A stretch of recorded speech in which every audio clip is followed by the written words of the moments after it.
මේ වගේ පිත්තල බානක් තියන්න අපේ රත්තරන් ආරච්චි මහත්තයාගේ වලව්ව ඇරෙන්න මේ ගමේ වෙන කොහෙද තියෙන්නේ?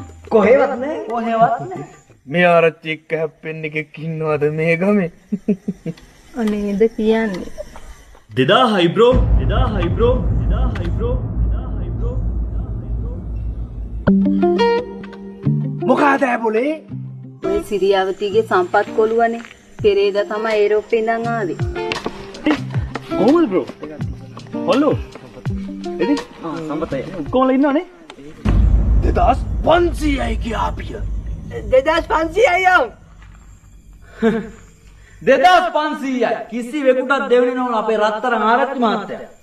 නියම පහනක් නේද බ්‍රෝ? නේද? මොකද කියන්නේ ගමුද? ගම් 3000යි කියන්නේ 3000යි රුපියල් 3000යි අපේ සම්පත් මහත්තයාගේ පැත්තේ. ඔය රුපියල් 3000යි ආරච්චි මහත්තයා. ආරච්චි මහත්තයෝ මේ රුපියල් 3000ට යන්න යන්නේ. ඔන්න අපි නොකියුවා කියන්න එපා. අනේ අපේ මහත්තයා.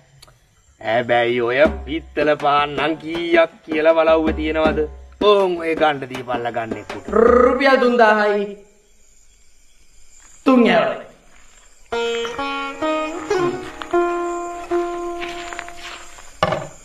හරි thank you මේ මොනවද කියන්නේ මොන හරි කමුද මේ හරි බෝරින්නේ කන දේවල් නැද්ද මේකේ මොන හරි කමුනේ පුසුඹේ